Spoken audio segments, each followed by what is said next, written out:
Good morning, good evening, good afternoon to everybody who is hearing us from the different countries in the different time zone.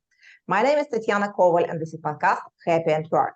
And today we meet with Yves Pilet, and we will discuss a very, very important topics about employer brand management and what is more important, data or emotions. In our podcast, we discussed the different topics about employer branding, about corporate culture, about employee happiness. And today I'm happy to see there Yves Pilet. We met each other in the EB community, this new, very interesting and wonderful community of our friend Alex Hare. He also was a guest in our podcast, and today I'm happy to see the Yves. Hi, Yves. Hello, hi. Usually I asked all my guests to tell a little bit about themselves because I hope that after this podcast, this episode, all my audience start to follow you also on LinkedIn, because I think we could find more information and more interesting and important things on your LinkedIn page. So could you please make a small presentation about yourself? Sure. Thank you, Tatiana. Well, first of all, wonderful to be here. Thank you for the invitation. My name is Yves Pilet. I know it's a pretty difficult name. It has some French roots, but I'm from the Netherlands. I live in the south, was born in Maastricht. Well, I've been in the topic of employer branding for over 20 years. I started out by developing and writing my thesis, which was ages ago, at least it feels like that. And during that writing the thesis, I started developing my own methodology. In the last 20 years, I've continuously developed and improved it. It's based on a data-driven emotional approach in which I always use data internally and externally to develop and figure out what an employer stands for, use it as a guideline to set up an employer branding strategy. Accordingly, I implement it. I work with different experts to figure out what's the best way to internally and externally communicate what the employer brand is about. And I also use different tools in order to measure the effectiveness of the employer brand. I'm a father, happily married, husband of 3 kids. I have a busy life, but really enjoy working in the field of employer branding. That's great. Yes, I decided to start from a topic which was the name of our podcast, data is emotions. What is more important, or maybe what is the right balance of these two things? What is your opinion about it? Well, if you look at the topic of employer branding, in the beginning, when I started out, I saw that a lot of organizations were considering employer branding as something that was nice to have. Well, these last 4 to 5 years, it's increasingly becoming more important and considered a need to have. The difficulty when you compare, for instance, an HR department with a marketing department kind of grew up with the idea of having a data-driven approach. For HR, this is sometimes a lot more difficult. It's not their field of expertise. But if you want to consider really convincing also your higher management, it's important to show your contribution to the organization as a whole. And you need data in order to do that. Data on your employer brand is important because that gives you credibility. It shows you progress. But it's not solely about data. In my opinion, it's also about emotion. And maybe not emotion in a traditional sense, in the sense of whether you like it or not, or whether you find it appealing or not, because that's usually a personal matter. Some people like the color pink, other people don't like it at all. But that's not the case. In my approach, when we do internal research, I ask all kinds of questions based on salary, the attractiveness of an employer, how do you consider your boss, how does he steer you? but I also have an implementation of a emotional aspect. So it's basically an approach in which you use visualizations of certain emotions, and then you ask the participants, in this case, the employees, which of these elements do you find appealing for yourself personally, which are relevant for your organization as an employer, and which of these visualizations do you consider relevant for your employer in the future? And that gives all kinds of insights, because these are not just any kinds of pictures. They give actual insights based on scientific methods, because it's based on, well, some elements are more relevant for people who are very ambitious. Some visualizations are more relevant for people who look for a safely environment. Other ones are very more relevant for people who are looking for innovation.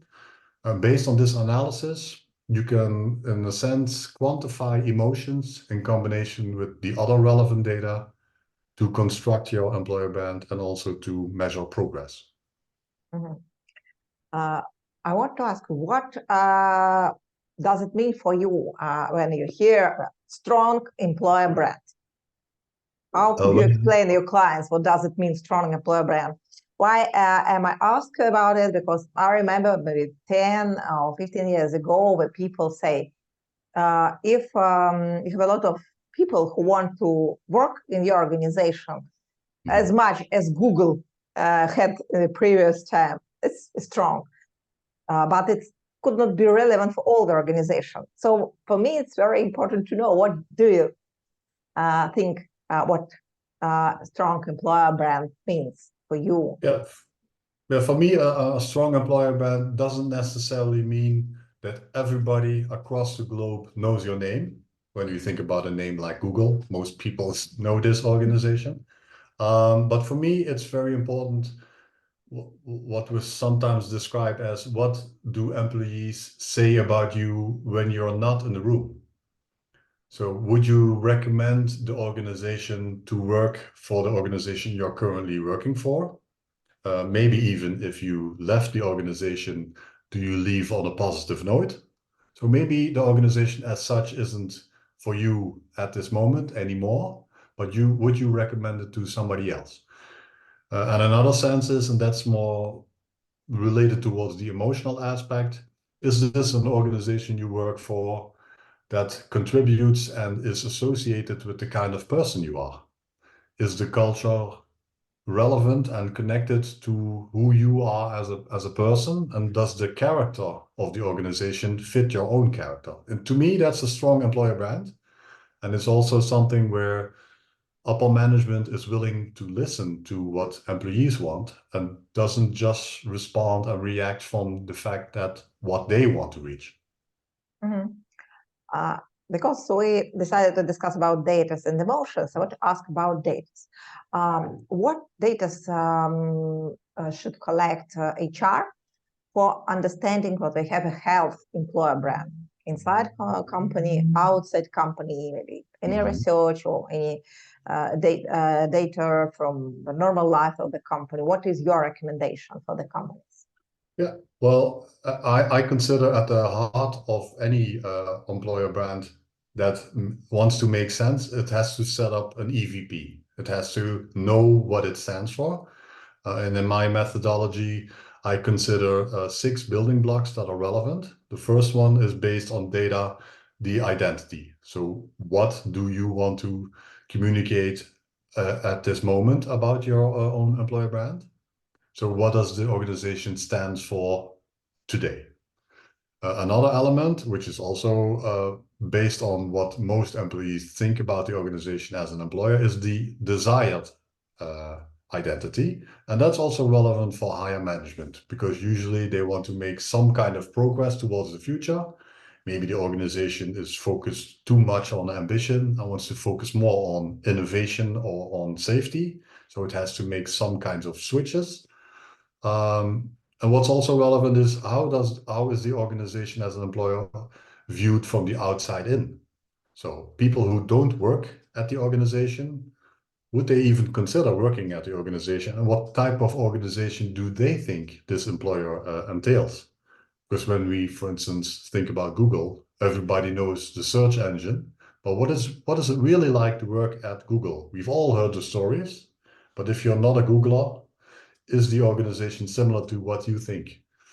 So those are the three I would consider the more important building blocks, but there are three other ones that are also important. The first one is the target group analysis. So what do the 4, 5, or 6 most important target groups think about your organization? Can you describe their pull and push factors? On what kind of social media and regular media are they active?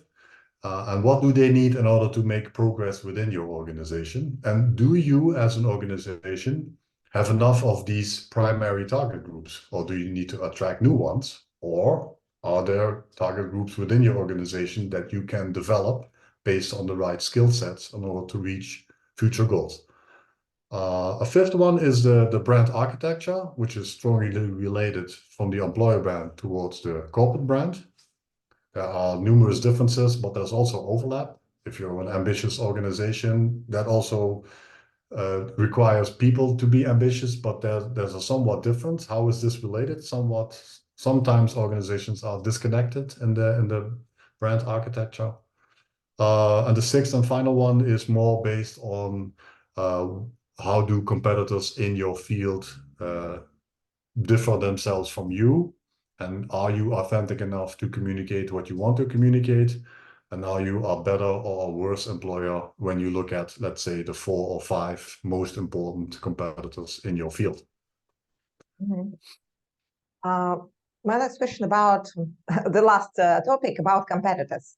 What could you recommend companies who want to analyze their competitors and makes a data? What approach could you recommend? And how often should they look for competitors? Well, it kind of depends also on the size of the organization and the budget you have, because some organizations have a continuous API connection with, for instance, Glassdoor data. They continuously monitor it, or they use reports from LinkedIn, and then look at how competitors are developing. But I always say also to a little smaller organizations, it's good to have a general idea of what your competitors want. You can, for instance, look at the 4 or 5 most important competitors do you think are relevant in your field, and then just basically start looking at their career sites. What kind of ways do they use in order to separate themselves from others? How is their look and feel? Are they able to communicate what their employees want? Maybe if you're lucky, you can interview some of their past employees and you get some more insights.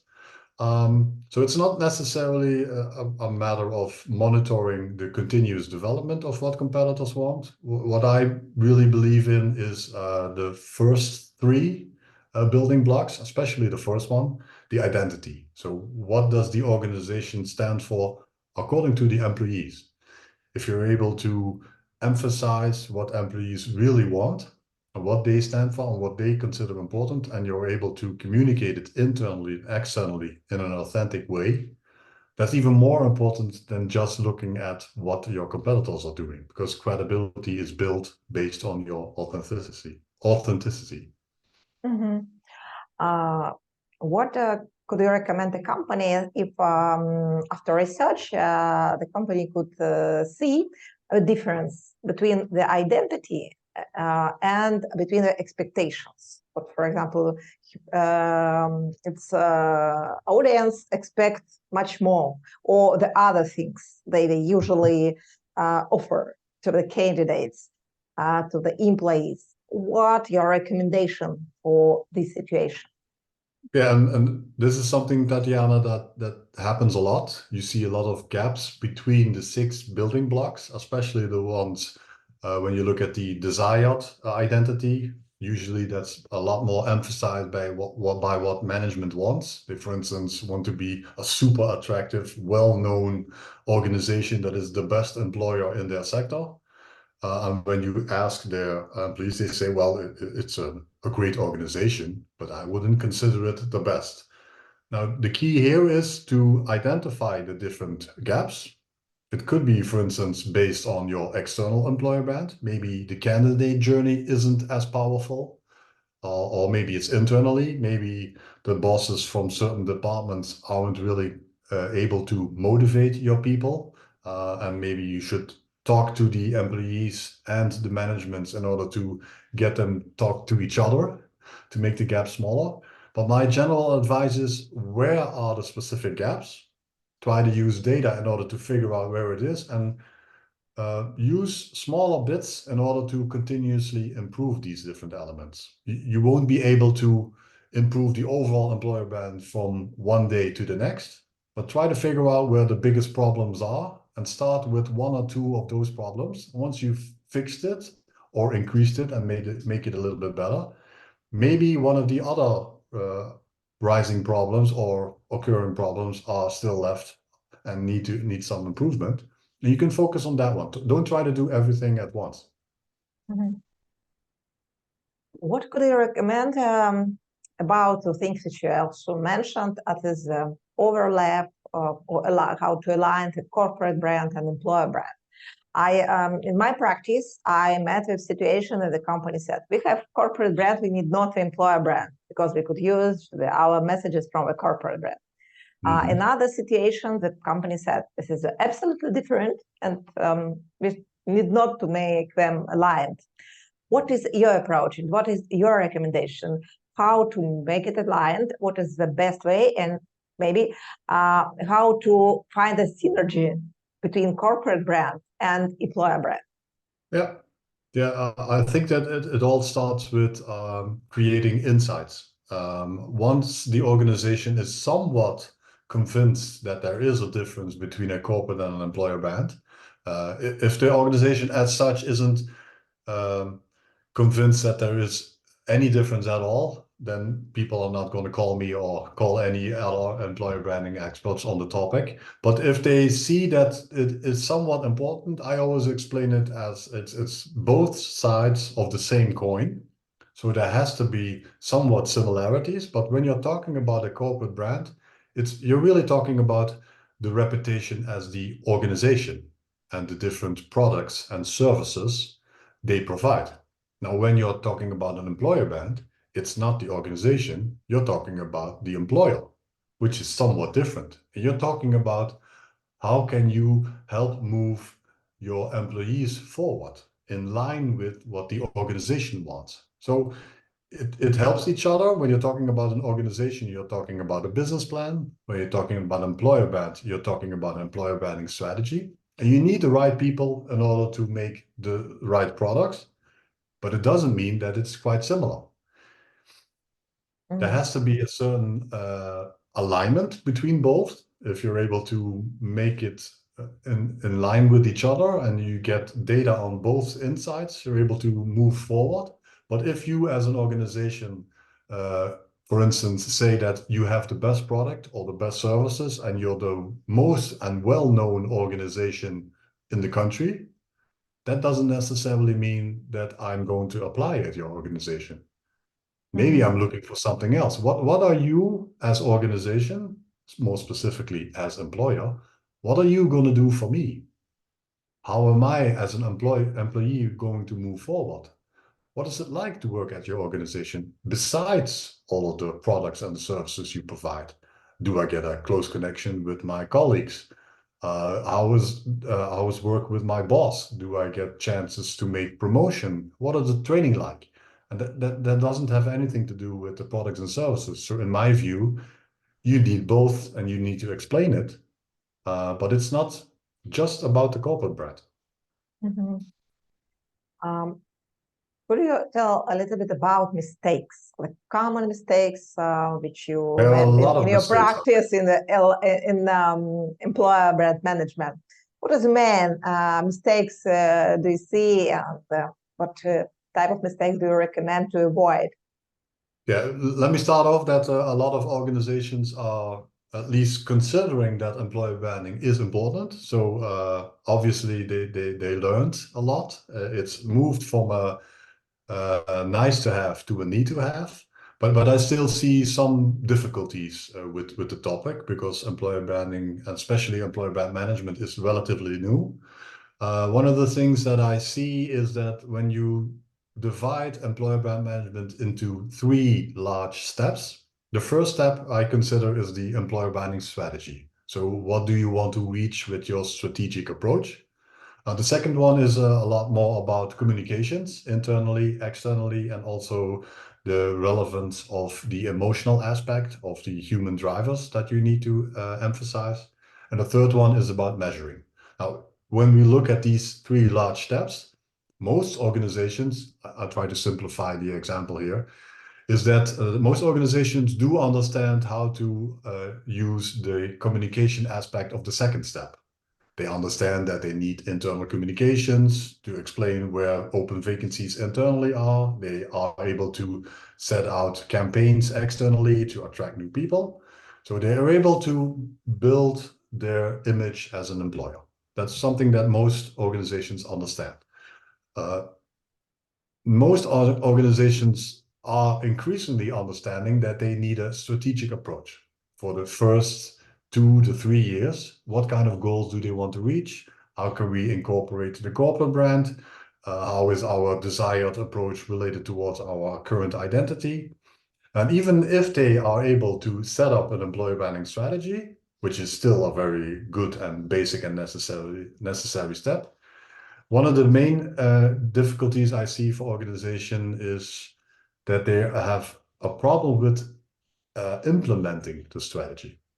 So they are still working on their attraction campaigns, and they are still internally communicating, and they have defined an EVP. So they do know what they stand for as an organization, but they don't know how to translate an EVP on a lower level. So what does an EVP, like an ambitious, open organization, what does it mean for employee X within an organization that consists of 5,000 people in a certain staff?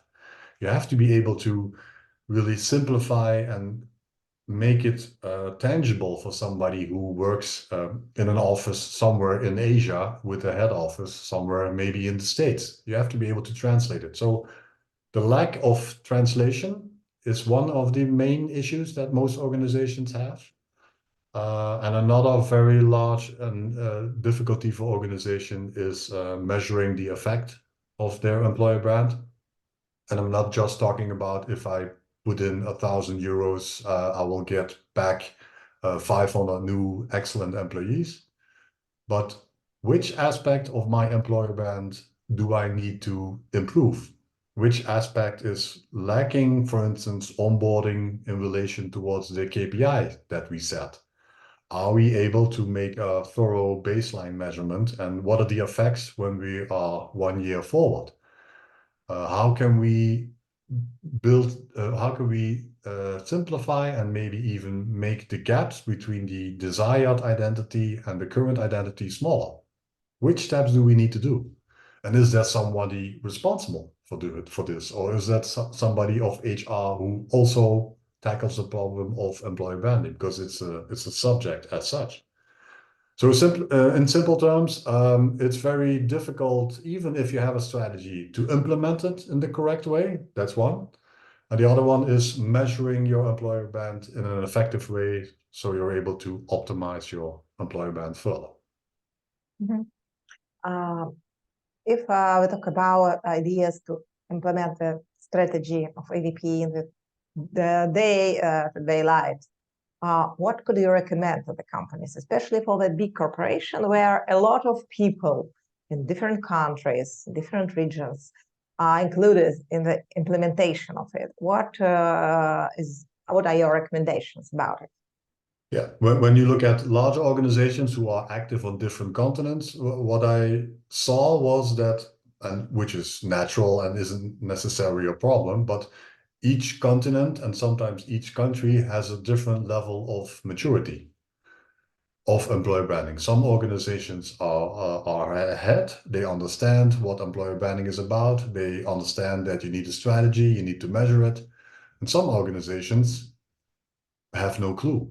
They still are figuring out, what does this topic employer branding actually mean? What is the difference between recruitment marketing, and why do we need to motivate people in line with an EVP? And can you explain to me what an EVP is?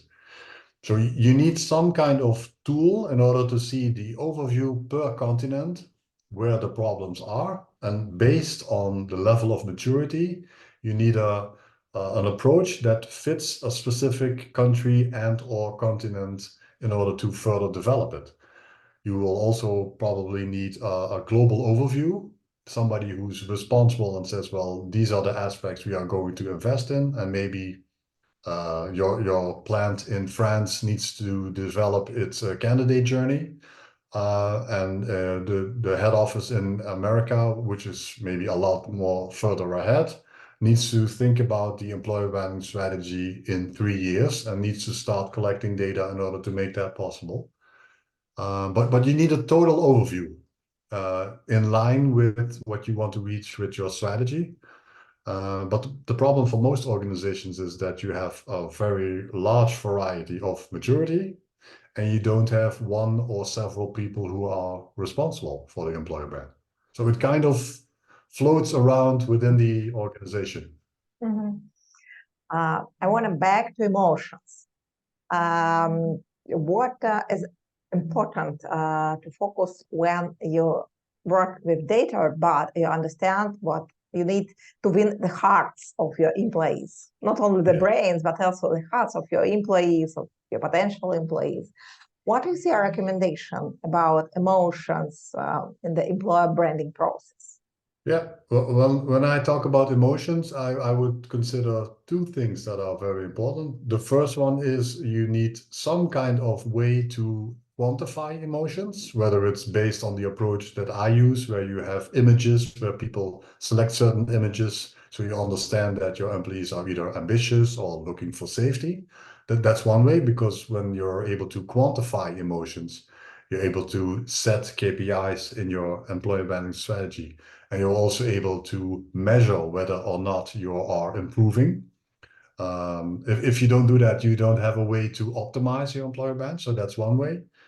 And another element, which is probably more closely related to the heart of organizations and people, is you need leaders who can emphasize with their employees, who understand not only the business side, but are willing to really listen to what a specific employee wants. Because telling people what to do is always easy, but listen to people, then really connect with them and helping them move forward, even if it's not in your own organization, that's a lot more difficult. And when you look at leaders, let's say in the last 50 years, they start and need to make that shift. Some organizations are very good at it. But some organizations are still steered top down, and they have a lot of difficulties to really show human empathy, which I consider one of the main soft skills you really need to be a proper leader. So if you're able to make a combination of, back to the topic of today, between data and emotion, collecting the right data, but also showing empathy with your employees, you have the right ingredients to formulate and emphasize and build on your employer brand. What is about consistency in employer branding in the situation of a cross-cultural issues? For example, when we talk about visualization, we understand what in different regions it could be a huge difference. And one image could work very good for example, in Asia, but not good for Europe. But also in Europe, we have absolutely different countries, from Finland to Italy. They understand that they are European countries, but they are different. But we need, from one side, we need to make adaptation, to touch the hearts of employees. From another side, they need the consistency for better understanding of the right way all over the world, in all countries where the company is operating now. What your ideas? What your proposal for the companies in this situation? You're absolutely right. Every country and every continent is very different. Some continents are more focused on the collective aspects of an organization. For instance, when you look at Asia, and some of them are more focused on the individual sides. And for instance, in Northern America, and I'm not saying that this is good or bad. It's just the way that people are brought up. And in my approach, you need an overall umbrella of what do we want to reach as an employer. So what do we stand for? And that this is based on several pillars within the organization. So one of the pillars could, for instance, be ambition. And that's just one term. It's just one word. But that word can be explained in different manners. For instance, ambition is maybe something different in France than it is in China, because you'll have to relate it towards what's relevant within the different markets. So what you need as an employer is first define what you stand for as an employer and really explain the total umbrella and also the different brand pillars. And that's when I get back to the point of implementation. When you start translating it towards your specific market, you need to think about the different cultural aspects. You need to think about the level of maturity. Maybe you also have different local competitors. So you need to adjust your message and describe what's relevant. You need people from the country itself, because they can really translate what you want as an overall organization. But it would still have to fit within the overall umbrella. That way you're able to localize the message and really implement the employer brand in the right way, but it's still consistent at a global level. Thank you Is for this all. easy? No, it's not easy. Yeah, absolutely agree. It's not easy. This is the nightmare of consultant. What you do, everything based on data. You get it to the company, and after that, you have very poor implementation and nothing from your ideas. Yeah, because it's really, really difficult. Which why I say what stay with your consultant and ask them to help you to implement. We are in the end of our podcast, and I have the questions which I ask to all my guests. I ask them, what is the three main advices which you could get to the companies who want to work with their employer brand the most effective way? What is your three recommendations? Well, let's see. The first one I would say is use a data-driven approach. Because if you have a data-driven approach, and not even the emotional aspect, but a data-driven approach, that way you're able to measure progress and define KPIs in your strategy. That's one. The second one is that make one person primarily responsible for your employer brand. Make somebody the chief employer brand manager of your organization. And that can be at a local level or at a global level, depending on how large your organization is. But somebody who's member of the board or higher management has to be responsible for the employer brand. That way you have one focal point on considering what you need to do with your employer brand. And third, but not least, measure the progress of your employer brand, because employer branding is not a single project that you do once. It's just like your everyday business and your products and services. Employees need continuous attention, even if they're working or maybe thinking about leaving your organization. Building your employer brand needs attention every day, so you need to measure it in order to make progress. Thank you for all your advice. Thank you for your time and your expertise. I could recommend to my audience to follow Yves Pilet on LinkedIn. I hope we could meet again in the future. Thank you for visiting our podcast, Happy at Work. And I hope in our podcast, we discuss a very interesting and important topic, especially about employer branding. And I hope all ideas and advices from Yves you could implement in your company the most effective way. Stay in touch. Okay, thank you.